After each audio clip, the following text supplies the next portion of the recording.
माझ्यासमोर डॉक्टर दिलीप येळगावकर आहेत. डॉक्टर साहेब, नेमकी आतमध्ये घटनाक्रम काय काय झाला? सर्वात महत्त्वाचं म्हणजे आम्हाला जी माहिती मिळालेली आहे की पोलिसांची आणि शंभूराज देसाई पालकमंत्री यांची धराधरी झाली. नेमकं काय घडलं?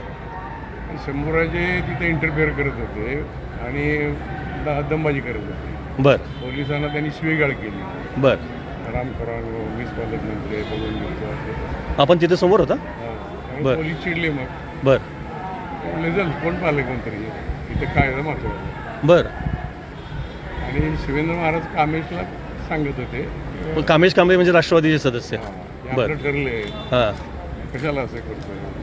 शंभूराजामध्ये आले, बर त्यांची झाला. अच्छा, म्हणजे कामेश कांबळे आणि शिवेंद्रराजे बोलत असताना हा प्रकार घडला.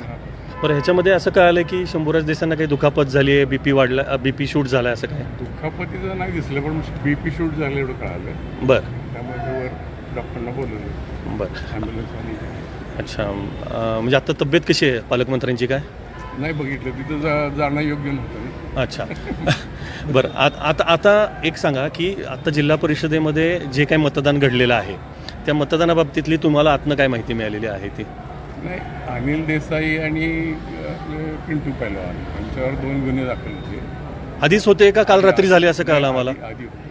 अच्छा, आधी होते. त्याच्यासाठी पोलीस त्यांना शोधत होते. बरं. तर ते चकवा देऊन इथं आले. मग नाही, खरं तर असं आम्हाला कळलं की पालकमंत्र्यांच्या गाडीतनं 2 जण इथं आले होते. हो, तेच. त्यामुळे इथं ते ना पोलिसांनी इथंच पकडले. मग ते मतदान करू शकले नाही. नाही.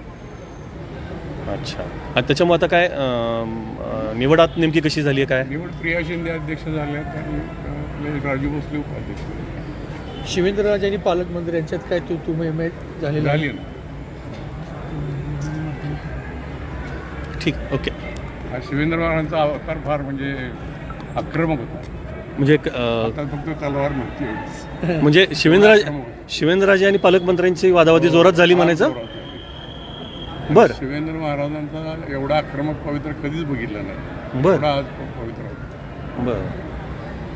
म्हणजे कशासाठी आक्रमक पवित्र त्यांनी घेतला याच्यामध्ये? शंभराचे इंटरफेअर करायला लागले ना. बरं. म्हणणं तर आज सभासद काय करतील ते करतील सदस्य. हां. तुम्ही कशाला हे करताय आणि दडपण कसा आणता, असं याच्यावर वाद आहे. पण डॉक्टर साहेब, ह्या व्यतिरिक्त तुम्ही आपण साताऱ्यामधला हा जो काही प्रकार बघितलेला आहे, आम्ही पण इतके 25 वर्ष पत्रकारिता करतो. जिल्हा परिषदेमध्ये असा एवढा मोठा पोलीस बंदोबस्त, जिल्हा परिषद सदस्य पळवून घेऊन जाणं हा कधीच घडला नाही आहे. यशवंत विचारांचा जिल्हा आता कुठं चालला आहे असं म्हणायचं? हे काही फार काही म्हणजे तुम्ही भाजपची जरी असला तरी सुद्धा जे काही चाललं असेल ते काही फार काही चांगलं चाललं नाही असं वाटतं का आपल्याला? वाटतं, पण यशवंत विचार संपवला खरं काँग्रेस राष्ट्रवादी. बरं. त्यामुळं कुणाला दोष द्यायचा? यशवंत विचार हा काही केवळ भाजपनं काही हे केलं नाही, काँग्रेस राष्ट्रवादी तेच केलं आणि आता शिवसेना तेच करते.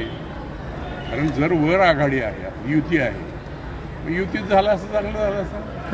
अचानकपणे जिल्हा परिषद सदस्यांना त्यांच्याच सभागृहामध्ये उचलून नेलं, म्हणजे आतमधनं उचलून नेलेलं असं कळालं. हे लोकशाहीला काय करणार? गुन्हा असल्यावर काय करणार? ते जर सापडत नव्हते. पण लोकशाहीने दिलेल्या अधिकारावरती हे गंडांतर आहे की किमान त्यांना मतदान तरी करून द्यायला पाहिजे होतं. असं कसं करणार? हां, नाही, हे गुन्हे आताचे नाहीत. म्हणजे आता त्यांनी निवडणूक त्यांनी भाषणं केली, फिरले, जिल्ह्यात होते, सगळे होते. मग पोलिसांनी आजच का केले अटक नाही? असं. आणि असंच नाही, अनेक इथल्या आमदारावरती मंत्र्यावरती गुन्हे आहेत, त्यांना का अटक होत नाही? गुन्हे आत्ता दोघांचा विषय होता, त्यामुळे ह्या दोघांचा बलात्कार केलाय त्यांनी का काय केलं? त्याचा पोलिसांना ठीक आहे. ठीक आहे, चला, धन्यवाद डॉक्टर साहेब.